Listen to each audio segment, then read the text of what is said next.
El llamado, escrito por Horacio Quiroga. Yo estaba esa mañana por casualidad en el sanatorio y la mujer había sido internada en él 4 días antes, en pos de la catástrofe. Vale la pena, me dijo el médico a quien había ido a visitar, que oiga usted el relato del accidente. Verá un caso de obsesión y alucinación auditivas como pocas veces se presentan igual. La pobre mujer ha sufrido un fuerte shock con la muerte de su hija. Durante los 3 primeros días ha permanecido sin cerrar los ojos ni mover una pestaña, con una expresión de ansiedad indescriptible. No perderán ustedes el tiempo oyéndola, y digo ustedes porque estos 2 señores que suben en este momento la escalera son delegados o cosa así de una sociedad espiritista. Sea lo que fuere, recuerde usted lo que le he dicho hace un instante respecto de la enferma. Estado de obsesión, idea fija y alucinación auditiva.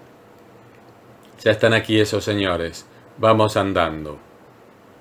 No es tarea difícil provocar en una pobre mujer que al impulso de unas palabras de cariño resuelve por fin en mudo llanto la tremenda opresión que la angustia, las confidencias que van a desahogar su corazón, cubriéndose el rostro con las manos. ¿Qué puedo decirles?, murmuró, que no haya ya contado a mi médico. Toda la historia es lo que deseamos oír, señora, solicitó aquel, entera y con todos los detalles. Ah, los detalles, murmuró aún la enferma, retirando las manos del rostro y mientras cabeceaba lentamente. Sí, los detalles. Uno por uno los recuerdo, y aunque debiera vivir 1000 años... Bruscamente llevóse de nuevo las manos a los ojos y las mantuvo allí, oprimidas con fuerza, como si tras ese velo tratara de concentrar y echar de una vez por todas el alucinante tumulto de sus recuerdos. Un instante después las manos caían, y con semblante extenuado pero calmo comenzó. Haré lo que usted desea, doctor. Hace un mes, suavemente el médico observó. Desde el principio, señora. Bien, doctor, lo haré así. Usted ha sido muy bueno conmigo. Y si hace solo 15 días... Sí, ya voy, doctor. Es lo que quería decir. 1000. Nuestra hijita tenía 4 años y un mes justos cuando su padre se enfermó para no levantarse más. Nosotros no habíamos sido nunca muy felices. Mi marido era de constitución delicada y muy apocado para la lucha por la vida. No sé qué hubiera sido de nosotros de no hallarnos en posición desahogada. Siempre parecía extrañar algo, aun cuando no sonreía. Y yo creo que no había conocido la felicidad hasta el momento de sentirse padre. Pero qué amor el suyo, doctor, por su hija, qué devoción religiosa contemplando a nuestra nena, y qué consuelo para mí al pensar que por fin hallaba a él algo que lo ligara fuertemente a la vida. Sin duda a mí me había amado cuando él podía hacerlo, pero su eterna tristeza de alma solo había podido disiparse entre las manecitas de su hija. Se postró por fin, como digo, para no levantarse más. Mi propio dolor de esposa debió desvanecerse ante el dolor inenarrable que expresaban los ojos de aquel padre que debía separarse para siempre de su hija. Para siempre, doctor, su última mirada, fija en mí, delataba tan intensamente lo que pasaba por su corazón, que con mis labios le cerré los ojos diciéndole: «Duerme en paz, yo velaré por tu hija como tú mismo». Quedamos solas entonces, mi criatura y yo, ella vendiendo salud por las mejillas, yo reponiéndome a su lado de mi largo quebranto. Criatura mía, parecía haber sumado a las suyas las fuerzas de su pobre padre, de tal modo la alegría de su semblante iluminaba nuestra existencia. No era vana la promesa hecha a mi marido al morir. Como él, yo concentraba ahora en nuestra hija la inmensidad de mi afecto y de mi soledad. Oh, velaba por ella, se me puede creer, como si la continuidad de mi vida y la del mundo entero no tuvieran otro destino ni fin que la felicidad de mi hija. ¿Qué sueños de dicha no he hecho para ella, con mi criatura dormida en mis brazos y sin decidirme a acostarla? Cuán leve me parecía el sacrificio de mi cansancio, si con él podía infundir en su cuerpecito lo que me restaba de vida. Sí, extremo cansancio. Le he explicado a usted, doctor, cómo me sentía entonces. Me reponía por fuera, me hallaba menos delgada y con mejor semblante, pero en el fondo de mis esperanzas algo iba muriendo, extenuándose día tras día. Perdía a poco de comenzar a tejerlos el hilo de mis ensueños de dicha, y quedaba inerte, con la cabeza caída y mortalmente cansada, como si delante de mis ilusiones se tendiera una infinita y helada vaciedad. A veces, no sé de dónde, me parecía percibir, apenas sensible, por la distancia, una voz que pronunciaba el nombre de mi hija. Me sentía tan fatigada. No podía soñar más con el porvenir, sin que la tristeza de la nada, de la horrible esterilidad de mis fuerzas, me helara el corazón. ¿Por qué? No existía, ninguna razón para sufrir así. Allí estaba mi adorada nena, cada día más sana y alegre. Nada nos faltaba, ni podía faltarnos, dada nuestra posición. No, nada. Y estrujando a nuestra hija en mis brazos, sabía bien que el porvenir era todo nuestro. Yo se lo había jurado a mi marido. El porvenir, mas apenas comenzaba a forjar un sueño de felicidad para mi hija, el ensueño se helaba. Oh, con qué horrible frío, como si el amor de su padre y el mío no fueran bastante para alimentarlo, y caía abatida en profundo desaliento. Un mes entero duró este estado de angustia. Una noche, cuando comenzaba a pensar por millonésima vez en los entrañables cuidados de que rodearía siempre a mi nena, en ese momento oí nítidamente estas palabras: no tendrá necesidad. Oh, es muy duro para una pobre madre que se desvela por la dicha de su hijita percibir una voz que le advierte que cuanto haga por conseguirlo será inútil. Esa lúgubre voz daba por fin razón a mis sueños truncos y mi tristeza mortal.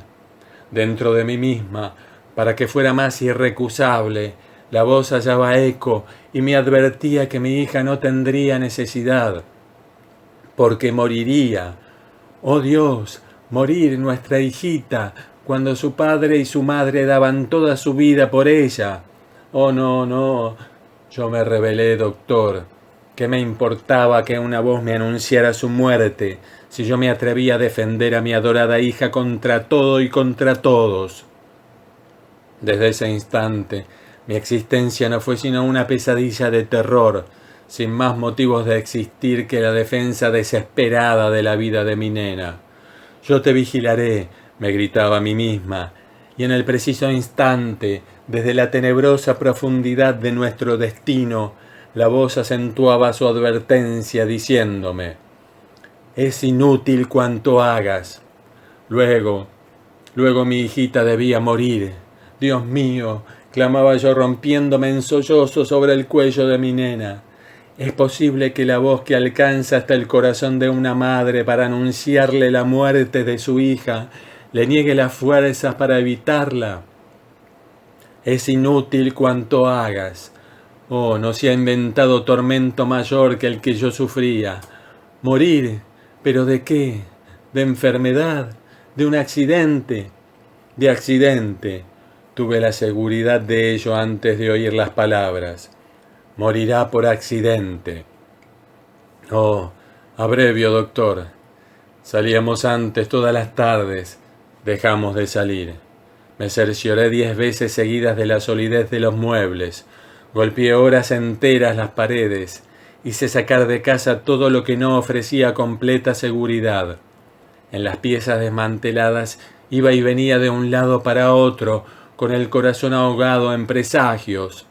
Revisaba 1 y 100 veces lo que había examinado ya. Me sentía totalmente vacía de todo.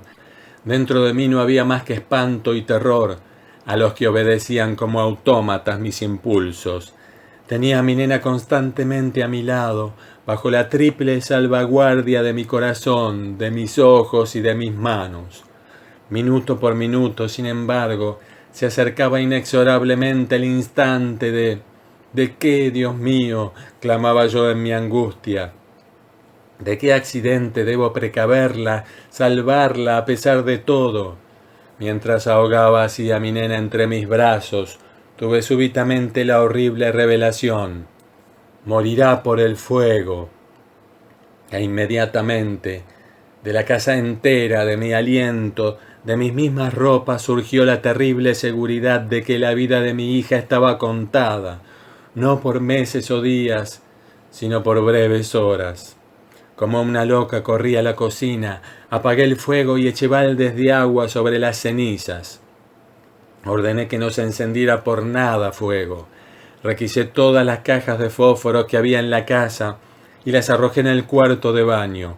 Como loca todavía corrí de una pieza a la otra, revisando febrilmente todos los cajones de todos los muebles de la casa. Cerré todas las puertas y ventanas, corrí otra vez a la cocina para ver si no se me había desobedecido, y nos refugiamos con mi hija en el escritorio de mi marido, que por ventura nunca había fumado.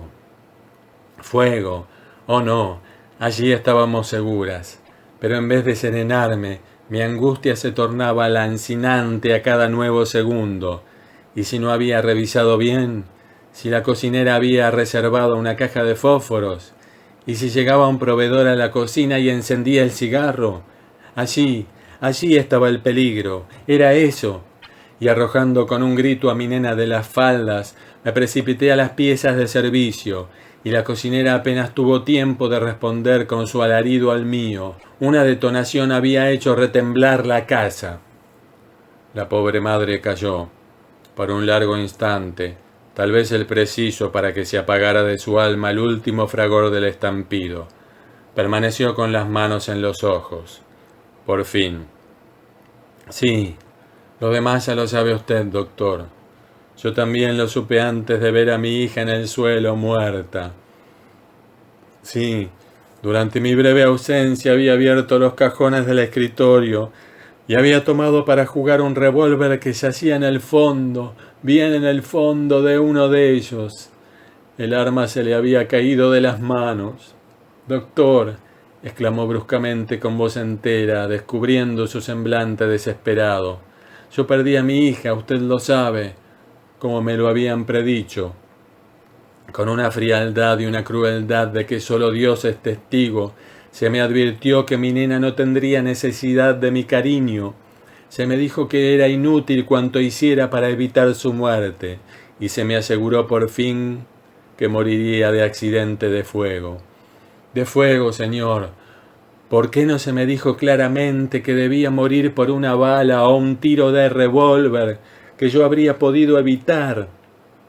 ¿Por qué se jugó al equívoco con el corazón de una madre y la vida de una inocente criatura? ¿Por qué se me dejó enloquecer tras los fósforos sin advertirme que el peligro no estaba allí?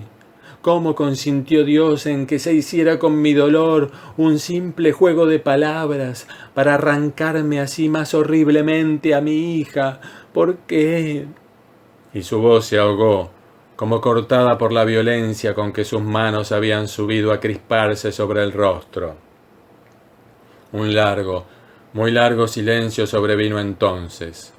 Uno de los visitantes lo rompió por fin. Usted nos ha dicho, señora, haber oído la voz que le iba augurando su terrible desgracia. Un hondo estremecimiento recorrió a la enferma, pero ésta no respondió. Usted ha manifestado también, prosiguió el visitante, haber percibido en varias ocasiones una voz sumamente lejana. ¿Era en una misma voz la que le advertía en vano del peligro y la que llamaba a su hija? La enferma asintió con la cabeza. ¿Reconoció usted esa voz? Y esta vez volcándose por fin en un interminable sollozo sobre la almohada, La pobre madre respondió desde el fondo de su horror. Sí, era la de su padre.